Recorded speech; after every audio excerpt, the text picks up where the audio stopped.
Hello everyone, इस video में हम बात करेंगे अमेरिकन डोंकी रूट की।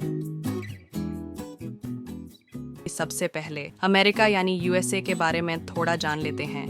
यूएसए की पॉपुलेशन और एरिया जिसमें से 70% पानी है और बाकी land sharing borders with Canada and Mexico. ये दुनिया की तीसरी लार्जेस्ट कंट्री है और दूसरी लार्जेस्ट जीडीपी ऑफ अमेरिका को द लैंड ऑफ ड्रीम्स भी कहा जाता है।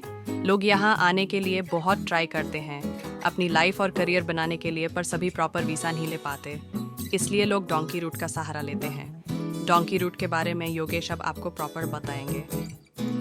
हेलो एवरीवन, मेरा नाम है योगेश और आप देख रहे हैं ये स्पेशली वीडियो डोंकी रूट के ऊपर। ये काफ़ी बड़ा टॉपिक है, लेकिन मैं कोशिश करूँगा कि जितना कम हो सके उतने कम टाइम में आपको ये सारी डिटेल्स वो समझा सकूँ इस वीडियो के थ्रू।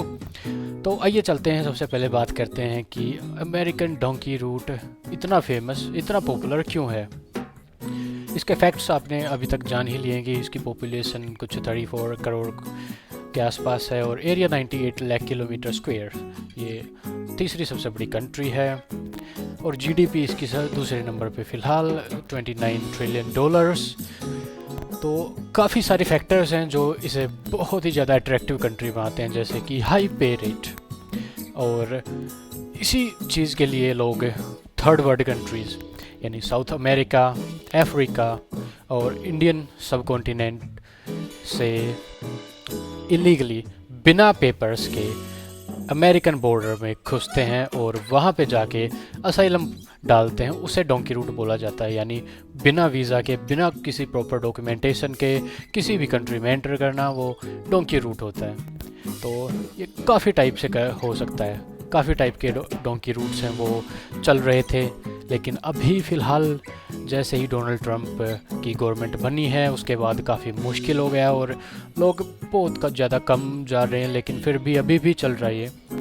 तो उन सभी को भी मैं यही सलाह दूंगा कि अपना जो प्लान है अमेरिकन डोंकी का वो बंद ही कर दिया जाए, क्योंकि कोई फ़ायदा नहीं होने वाला अभी।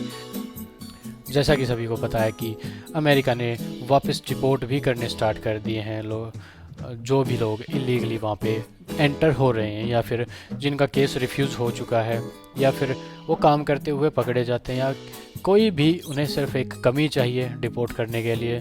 तो जो वहाँ पे ऑलरेडी रह रहे हैं उन्हें भी मैं बस यही अपनी एडवाइस दूंगा कि कोई भी कमी ना छोड़ें जिस चीज़ के कारण आपको डिपोर्ट होना पड़े, क्योंकि बहुत सारे पैसे लगा के वहाँ पे लोग गए हैं। मिनिमम 40, 45, 50 लाख ये एक नॉर्मल प्राइस है अमेरिकन डोंकी का इंडिया से।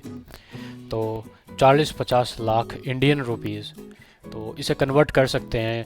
अगर डॉलर में कन्वर्ट करते हैं इसे तो अराउंड 60,000 से लेके 70,000 यूएस डॉलर्स, इतने पैसे लगाते हैं लोग, वो भी एक थर्ड वर्ल्ड कंट्री जिसे हम बोलते हैं डेवलपिंग कंट्री इंडिया, जिनके पास इतने पैसे है नहीं, लेकिन फिर भी वो किसी तरीके से अरेंज करके पैसे उठा के अपनी ज़मीन बेच के कुछ भी करके वहाँ पे बस ये कोशिश करते हैं कि अमेरिका जाया जाए, वहाँ पे एक अच्छी इनकम जनरेट कर सकें वो अपने लिए, अपनी फैमिली के लिए, और अपना फ्यूचर सिक्योर कर सकें। अब बात करते हैं अलग अलग जो डोंकी रूट्स हैं उनकी। सबसे पहले जो छोटे छोटे रूट्स हैं उनकी बात करते हैं, जैसे कि कनाडा या यूके के थ्रू। तो कनाडा, इंडिया से Canada study visa, tourist visa, कैसे भी करके यहाँ से कनाडा जाया जाता है। कनाडा के बाद सीधा अमेरिका। तो ये सबसे छोटा रूट है, लेकिन इसमें थोड़ा बहुत पेपर वर्क लगता है। तो बिल्कुल इलीगली नहीं जाते आप कनाडा तक, आप लीगली वीज़ा लेके जाते हैं, लेकिन उसके बाद आप बॉर्डर क्रॉस करते हैं इलीगली, जिसके बाद आप असाइलम डाल सकते हैं और वहाँ पे आपका केस चलता रहता है। तो दूसरा रूट है यूके के थ्रू। यूके का स्टडी वीज़ा या फिर कोई सा भी वीज़ा, टूरिस्ट वीज़ा, कुछ भी लेके आप किसी तरीके से यूके पहुँचते हैं। वहाँ से फ़्लाइट लेके सीधा अमेरिका यानी मैक्सिको या उसके नीचे किसी भी कंट्री की फ़्लाइट लेके आप पहुँचते हैं। मैक्सिको की पहले डायरेक्ट फ़्लाइट हो जाती थी जिसके पास भी यूके का वीज़ा हो, लेकिन बाद में वो बंद कर दिया था मैक्सिको ने, क्योंकि ज़्यादा लोग वहाँ से डोंकी मार रहे थे। इसलिए फिर डायरेक्ट मैक्सिको की जगह पे किसी और कंट्री जैसे निकारागुआ या एल सल्वाडोर या ऐसी कोई आसपास की कंट्री जो मैक्सिको से बॉर्डर शेयर करती हो या फिर आस पास में हो, तो उसके थ्रू फिर यूके से डोंकी करवाई जाती है अमेरिका की। अगला रूट आता है कि यहाँ से आपको भेजते हैं किसी भी छोटी मोटी कंट्री टूरिस्ट डेस्टिनेशंस जैसे थाईलैंड से दुबई, दुबई से अजरबैजान से किसी तरीके से आपको यूरोप में एंट्री करवाई जाती है। यूरोप में या तो ट्रांसिट आपका दिया जाता है या फिर आपका किसी तरीके से वीज़ा लगवाया जाता है। उसके बाद आप यूरोप से डायरेक्ट जाते हो साउथ अमेरिका, ब्राज़ील या उसके आसपास किसी कंट्री में। उसके बाद आप वहाँ से पनामा ऊपर की साइड चलते रहते हैं। लेकिन अगर फ़्लाइट रूट है तो उसमें ज़्यादा टाइम नहीं लगता। वैसे तो यही बोला जाता है सभी को कि 1 से 2 महीने के अंदर आपको अमेरिका उतार दिया जाएगा, लेकिन डोंकी रूट में कम से कम भी 3 से 4 महीने मिनिमम लगते हैं। तो उसके बाद फिर आपकी किसी तरीके से मैक्सिको तक आपको पहुंचाया जाता है। उसके बाद आपकी डोंकी करवाई जाती है दीवार कूद के अमेरिका में। तो ये जो पार्ट है पनामा, सबसे मुश्किल, सबसे ख़तरनाक जगह है ये, क्योंकि यहाँ पे लंबा चलना पड़ता है। वहाँ पे गैंग्स हैं, वहाँ पे मिलिशिया, मतलब हर एक टाइप का ख़तरा। वहाँ पे स्नेक्स हैं, जंगल हैं, मतलब हर तरीके का ख़तरा वहाँ पे मिलता है। आदिवासी वहाँ पे मिलते हैं जो लूट लेते हैं आने जाने वालों को, स्पेशली जो भी डोंकी रूट पे जा रहे होते हैं। उसके बाद अगर किसी तरीके से मैक्सिको पहुंच जाते हैं, इस रूट पे सबसे ज़्यादा जो डेथ होती हैं वो इसी रूट पे होती हैं। ये रूट ज़्यादातर अवॉइड करते हैं लोग, लेकिन फिर भी जिनके पास पैसे कम होते हैं या फिर जिनको फंसा दिया जाता है तो उन्हें ये रूट यूज़ करना पड़ता है और कई बार अपनी लाइफ से भी हाथ धोना पड़ता है। इसके अलावा एक और जो अभी रिसेंट रूट चल रहा था वो था यहाँ से किसी तरीके से आपका वीज़ा लगवाया जाता है किसी सूरीनेम जैसी कंट्री में, जो साउथ अमेरिका में सूरीनेम, ब्राज़ील जैसी किसी कंट्री का। लेकिन आपको एक ट्रांसिट दिया जाता है एम्स्टर्डम या फिर और किसी कंट्री में। तो बजाय कि आपका डायरेक्ट वहाँ पे भेजने के, जिस कंट्री की आपकी टिकट करवाई जाती है, आपको यूरोप में कहीं पे जहाँ पे ट्रांसिट वीज़ा की रिक्वायरमेंट नहीं होती वहाँ पे स्टे करवाया जाता है आपका, और दूसरी फ़्लाइट आपकी बुक करवाई जाती है। उसके बाद आपको डायरेक्ट उतारा जाता है किसी साउथ अमेरिका की कंट्री में। वहाँ से आपकी फ़्लाइट करवा के या फिर बोट के थ्रू, पानी के थ्रू, कैसे भी आपको पहुँचाया जाता है नॉर्थ अमेरिका। और नॉर्थ अमेरिका के बाद नंबर आता है फिर मैक्सिको, मैक्सिको के बाद अमेरिका। कई बार ऐसा होता कि 1-1 साल भी लगे लोगों को अमेरिका तक पहुंचने के। अमेरिका में जैसे ही एंट्री होती है वहाँ पे आपको सरेंडर करना होता है, पुलिस आपको अरेस्ट करती है और उसके बाद आपको पुलिस स्टेशन लेके जाया जाता है, या फिर या तो आपको पुलिस स्टेशन से ही छोड़ दिया जाता है ऑन बेल, या फिर सीधा कैंप में भेजा जाता है।